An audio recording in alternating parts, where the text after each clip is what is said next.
Good morning, welcome back to my channel Madhumita Dham এন্টারটেনমেন্টের সবাইকে স্বাগত। আশা করছি তোমরা সবাই খুব ভালো আছো, আমি বিন্দাস আছি। তো কড়াই দিয়ে মানে যে কড়াইয়ের মুখটা দিয়ে শুরু করলাম। কি হচ্ছে বলো তো, এটা বিনস আলু পোস্ত। বিনস আলু পোস্ত এখন ঘড়ি কাটা 9টা বাজে। তাড়াহুড়ো, ভীষণ তাড়াহুড়ো। ডাল অলরেডি হয়ে গেছে আর ভাতও হয়ে গেছে। দীপু মানে এবার টিফিনটা প্যাক করবো, এবার মাছটা করতে হবে। মাছটায় নুন হলুদ মাখিয়ে রেখেছি, আমি দেখিয়ে দিই তোমাদের। মাছের মধ্যে নুন হলুদ মাখানো, এটা হচ্ছে গুরজাওয়ালি মাছ। আমার গুরজাওয়ালি মাছ রেডি, অবশ্যই বলো কেমন হয়েছে দেখতে। আর এই রান্নাটা শেয়ার করলাম না, কারণ যদি কোনোদিন রান্নাটা আবার করি তাহলে তখন এই রেসিপিটা শেয়ার করব।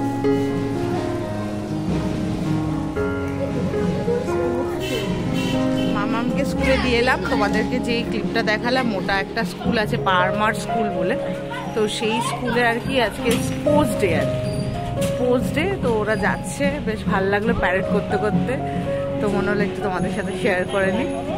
আর মামামকে স্কুলে দিয়ে এসেছি, এবার বাড়িতে যাবো। জানাই বাড়ি থেকে অনেক কাজ, চলো সঙ্গে থাকো, দেখতে থাকো। বাড়ি এসে গেছি। এবার এই যে আমার কড়াইশুঁটির পুরটা ছিল, বুঝছো, কড়াইশুঁটির পুরটা ছিল। এবার কড়াইশুঁটি পুরটার মধ্যে না সামান্য একটু ময়দা মিশিয়ে একটু লেচি টাইপের করেছি, কোনো বেলাবেলি করবো না। একটু আজ পকোড়া করবো, কড়াইশুঁটির পকোড়া, দেখি কেমন হয়। তো কড়াইতে তেল দিয়ে দিয়েছি, তেলটা গরম হবে, একটা একটা করে ছাড়বো। আর যেরকম হবে তোমাদের সাথে শেয়ার করবো। আর তোমাদের যদি আর কি হয় বলো তো, অনেক সময় না মানে আমাদের কড়াইশুঁটি কচুরি করার পরও না পুর টুরগুলো থেকে যায়। এবার পুর টুরগুলো থাকার পর জানি না তোমরা কি করো, তো আমি আজকে ভাবলাম যে আর কচুরি টচুরি আর হবে না। তো ভাবলাম যে এই পুরটা বেকার নষ্ট হয়ে যাবে, কারণ কবে কচুরি হবে তার নাই ঠিক। আর সংসার এত চাপ, আর আলাদা করে কচুরি সত্যি কথা পেরে উঠবো না করতে। দেখো অবস্থা, পিছনের ব্যাকগ্রাউন্ডটা, প্লিজ একটু ইয়ে করো। প্রচুর কোল্ড ড্রিঙ্ক খাওয়া হয় আমাদের ঘরে। তো যাই হোক, তো সেই জায়গা থেকে একটু এর মধ্যে একটু ময়দা দিলাম, দেওয়ার পর তেলটা দিয়ে দিয়েছি। এবার ছাড়ি, দেখি কেমন হয়। আর সত্যিটাই শেয়ার করবো, যেমন হবে তোমাদের সাথে শেয়ার করবো। প্রথমে দিয়ে দেখলাম যে কেমন হয়। আমি একদমই লো টু মিডিয়ামে করছি, যাতে আমার ভেতরটা কাঁচা কাঁচা না থাকে। তো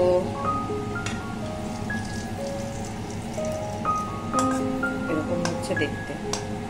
এর মধ্যে যেহেতু একটু ময়দা দিয়েছি, ভেতরে রান্না মানে ভেতরে কুক হওয়াটা খুব দরকার। Good evening. তো আমি জাস্ট তোমাদের সাথে একটা জিনিস শেয়ার করব বলে এলাম, কিছুই না। সেটা হচ্ছে আমি আজকে মাশরুম আবার করছি। এবার অনেকের ব্যাপার ছিল, আমি আগের দিন যে মাশরুমটা করেছিলাম ওটা অন্যরকম একটু দেখতে ছিল মাশরুমটা, আর আজকের মাশরুমটা মাশরুম মানে আগের দিনেরটা মাশরুমই ছিল বাট অন্যরকম দেখতে ছিল, আর আজকেরটা একদমই মাশরুমের মতনই দেখতে, আর মাশরুম। তো কিভাবে ক্লিন করতে হয় জাস্ট এই টিপসটা দিয়ে দেবো। আর বিশেষ কিছু এটা নিয়ে করবো না, কারণ অলরেডি আমার চ্যানেলে চিলি মাশরুমের রেসিপিটা রয়েছে। যারা যারা ভিজিট করতে চাও আমি দিয়ে দেবো, ঠিক আছে?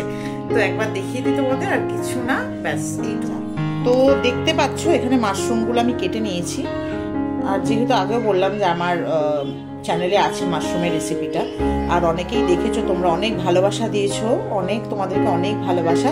তো এটার মধ্যে আমি ময়দা নিয়ে নিয়েছি। হ্যাঁ, কেমন করে ক্লিন করতে হয়, কারণ এর মধ্যে প্রচুর পার্টিকেলস থাকে। মানে ধরো এই যে কালো কালো গুলো হয়ে রয়েছে, খবরদার এগুলোকে বাদ দিও না, এগুলোকে বাদ না দিয়ে রান্না করা যাবে। তো কেমন করে যাবে আমি তোমাদেরকে দেখিয়ে দিচ্ছি।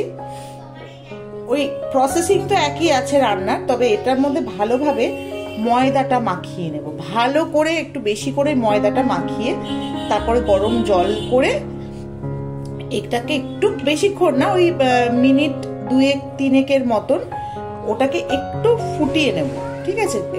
ফুটিয়ে নিয়ে তারপরে এটাকে ড্রাই করতে দিয়ে দেবো। ড্রাই করতে দেবো মানে একটা ড্রাই প্লেসে রেখে দেবো, যাতে মাশরুমগুলোর জলটা তাড়াতাড়ি সোক করে নেয়। কারণ আমি তোমাদের আগের দিনই বলেছিলাম যে মাশরুমের মধ্যেই প্রচুর ময়েশ্চার থাকে, তো সেই জন্যই আমি বললাম। আর এটাকে তোমরা যদি চাও অনেকদিন ধরে, তোমরা যদি ফ্রিজে রাখতে চাও, কিভাবে রাখবে সেটাও আমি তোমাদেরকে পরে বলে দিচ্ছি। আপাতত আমি এটা করে নিই, তারপর আমি আবার আসছি। আচ্ছা, এই জলটা ফুটছে, এটার মধ্যে আমি একটু নুন অ্যাড করব। তারপর ফুটন্ত জলে এইটা একটু ঝেড়ে ঝেড়ে, ময়দাটা যতটা ঝাড়া যায় ময়দাটা ঝেড়ে ঝেড়ে এটা তুলে এর মধ্যে ফেলে দেবো, ঠিক আছে? এর মধ্যে ফেলে দেবো। তারপর আমি এই ওখানে আমি 1 মিনিটের মতন রাখবো, 1 মিনিটের বেশি কিন্তু রাখবো না। তারপর এখানে একটা এখানে একটা মানে প্লেন ঠান্ডা জল রয়েছে, রুম টেম্পারেচারের জল রয়েছে, এর মধ্যে 1 মিনিটের পর এটার মধ্যে দিয়ে দেবো। এইবার তোমরা ভালো করে শোনো, যদি তোমরা শেলফ লাইফ বাঁচা মানে অনেকটা মাশরুমের যদি অনেকদিন রাখতে চাও, সরি ফর দ্য নয়েজ, এখান দিয়ে ওই বেরোচ্ছে অ্যাকোয়াগার্ডের জলটা, তো যাই হোক, তো এই জলটার মধ্যে তোমরা এইটাকে রেখে দেবে, রেখে দিয়ে এটাকে কভার করে রাখবে। এবার মানে 4-5 দিন ভালো থাকে। এবার 1-2 দিন অন্তর অন্তর এই জলটা পাল্টে এমনি নর্মাল টেম্পারেচারের ঠান্ডা জল দিয়ে দেবে আর এটা রেখে দেবে, তাতে এটা শেলফ লাইফও থাকে আর রান্না করতেও সুবিধা হয়। তো দেখো বন্ধুরা, এখন মোটামুটি ফুটছে এটা, হ্যাঁ মানে মোটামুটি না, পুরোটাই ফুটছে। আর এইটা আমি পুরোটা এখান থেকে 1 মিনিট হয়ে যাবে। 1 মিনিটের বেশি আমি রাখবো না, কারণ 1 মিনিটের বেশি রাখলে এমনিতেই তো মাশরুমের মধ্যে অনেক ময়েশ্চার থাকে, তো এটার ইয়েটা খেতে খারাপ লাগবে। তো বেশি সেদ্ধ করার কোনো দরকার নেই, জাস্ট 1 মিনিটের মতন রাখবো। এটা তোলার পর দেখতে পারবে জলটার হালাত। তারপর আমি এই জলটার মধ্যে এটা রাখবো। দেখো জলটার হালাত দেখেছো, পুরো ক্লিন হয়ে গেছে মাশরুমগুলো। আর এই দেখো, এইটা হচ্ছে মাশরুম। এই 1 মিনিট এটা রেখে দিলাম। এবার এটাও 1 মিনিটের মতন রাখবো, তারপর একটা ড্রাই প্লেসে এটাকে তুলে দেবো, একদম ড্রাই করবো, তারপর এটাকে ব্যাটারে দেবো। তো যাই হোক, তো যতক্ষণ না ড্রাই হচ্ছে মানে ইয়ে হোক। আর এটা আমি মোটামুটি এরমভাবে রেখে দিলাম। আর এটা যেটা তোমরা করবে, আমি আবার বলছি, এগুলো কিন্তু ফেলবে না, এই কালো কালোগুলো কোনো অসুবিধা করবে না, খাওয়া যায়, এগুলো পুরোপুরি খাওয়া যায়, এগুলো থেকে ঘেন্না পেও না। আর মাশরুমে কিন্তু প্রচুর পরিমাণে প্রোটিন থাকে। তো শীতকালে আদর্শ মাশরুম, আমি তো ভীষণভাবে মাশরুমকে প্রমোট করি। বাড়িতে বাচ্চা টাচ্চা থাকলে খেতেই খাওয়ানোই যায়, তবে বেশি স্পাইসি না খাওয়ালেই হলো। মামামকে তো চিলি মাশরুম খাওয়াই না, মামামের জন্য কটা তুলে রাখবো, রেখে পরে মাশরুমের আলু দিয়ে একটা ঝোল করে দেবো। তো যাই হোক, তো এটাকে মোটামুটি এইভাবে রেখে দিতে পারো, রেখে দিয়ে একটা কভার করে একটা রেখে দেবে, এটাকে কভার করে রেখে দেবে ফ্রিজের মধ্যে, শেলফ লাইফ যাতে অনেকদিন থাকে। তারপরে যদি মাঝে মাঝে ধরো 1 দিন 2 দিন ছেড়ে ছেড়ে এই জলটা খালি পাল্টাবে, এটা ঠান্ডা জল দেবে, আর 1 দিন 2 দিন ছেড়ে ছেড়ে ফ্রিজের মধ্যেই রেখে দেবে, ভালো থাকবে। ঠিক আছে, এটা হলো টিপস। তো চলো আর কথা বাড়াবো না, তো আর রেসিপিটা শেয়ার করলাম না, আগেই তো করেছি। মামামের খাওয়া দাওয়া হয়ে গেছে। মামা তুই তখন কি বলছিলিস? খাটে ওঠ, তুই কি বলছিলিস? হলুদ ডিম খাবো না, সাদা ডিম খাবো। কি সাদা ডিম? আরে রান্না করতে গেলে ডিমে তো হলুদ দিতে হবে। এবার ও আমাকে বলছে সাদা ডিম খাবো, হলুদ ডিম খাবো না। আরে হলুদ ডিম রান্না করতে গেলে তো হলুদ হবেই, বোকা। কিছু বল। আমার পিঙ্ক কালারটা দৌড় বাবা, আর কিছু বল। আর কিছু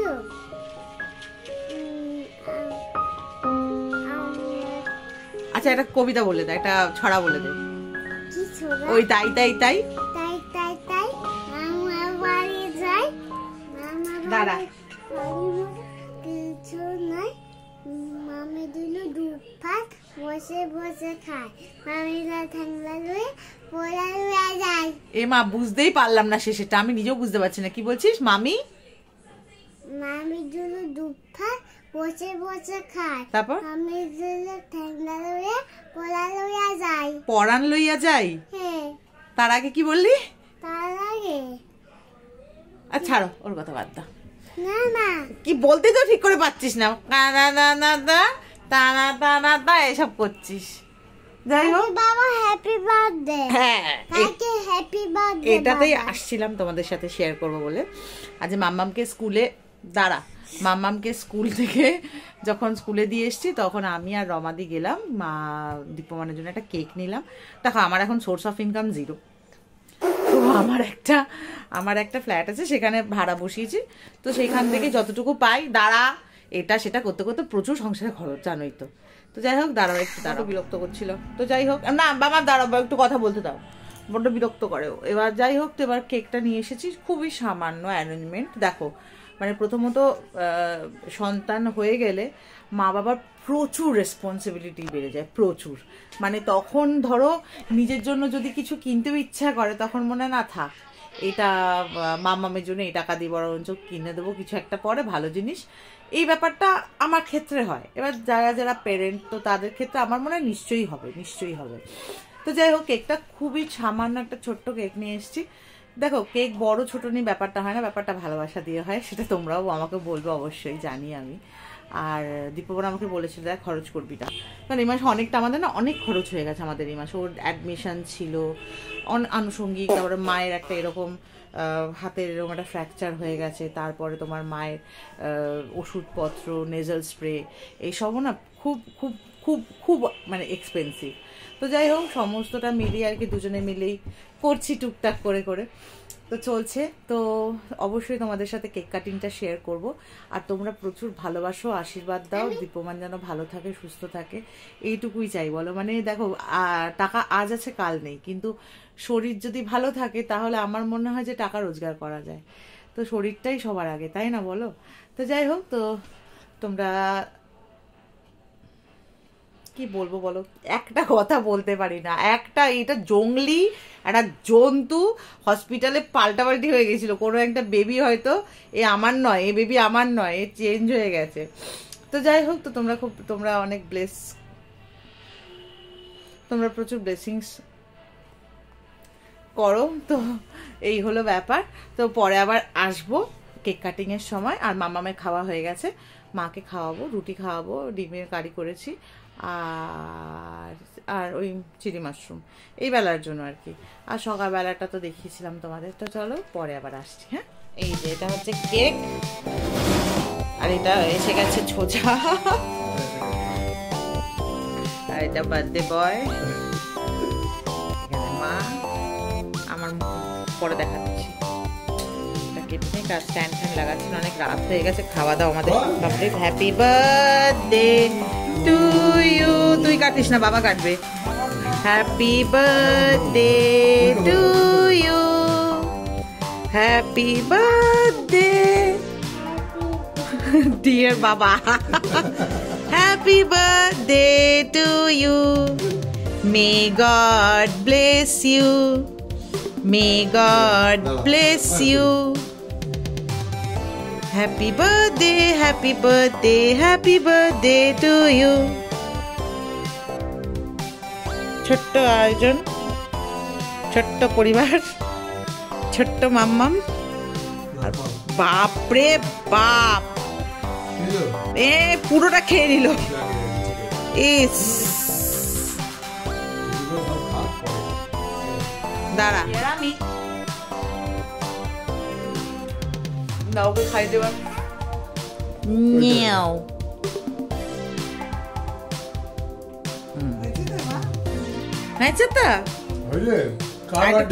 কার বার্থডে? তুই কি দিলি বাবাকে জন্মদিনে? আর কিছু দিসনি? ও মা, মুখটা দেখো না, আবার কেক চাইছে, কিন্তু না না, ফুলটা ভীষণ কড়া মিষ্টি, পুরোটা দিস না। হ্যাঁ চকলেট, বাট ভীষণ মিষ্টি। আগের দিন ওর বাবাকে আঙুল কামড়ে দিয়েছে।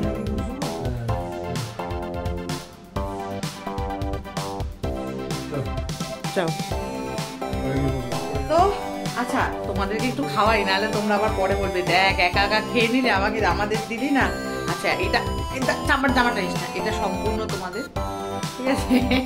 খেয়ে নাও, এটা তো সবাই একটু একটু করে খেয়ে নিও। আর তোমরা সবাই দীপমানকে উইশ করো যেন ভালো থাকে, সুস্থ থাকে। আমিও যেরকম তোমাদেরকে বললাম যে হেলথ অ্যান্ড ওয়েলথটা বেশি ইম্পর্টেন্ট। আর চলো তাহলে আজকে ভিডিওটা এখানেই শেষ করছি, টু বি কন্টিনিউড। কালকে কি হবে না হবে সেটা আমার কালকে ব্লগে যাবে। তো সবাই ভালো থেকো, সুস্থ থেকো, সবাইকে ভালো রেখো, আর খুব হাসি খুশি থাকো, মন থেকে ভালো থাকো। আর চলো বেশি কথা বাড়াবো না, টাটা, গুড নাইট। কিছু বলে দেবো বার্থডে বয়? সবাই ভালো থাকবেন, থেকো, থাকিস, আর প্রচুর এনজয় করো। চুটিয়ে শীত পড়েছে, যে ফ্রি টাইম পাবে সময় সুযোগ মতো ঘুরে বেড়াও আর খাওয়া দাওয়া করো। মানে হ্যাঁ, আমরা ভীষণ খাওয়া দাওয়া করতে ভালোবাসি, বুঝতেই পারছো। তো যাই হোক, চলো টাটা, গুড নাইট।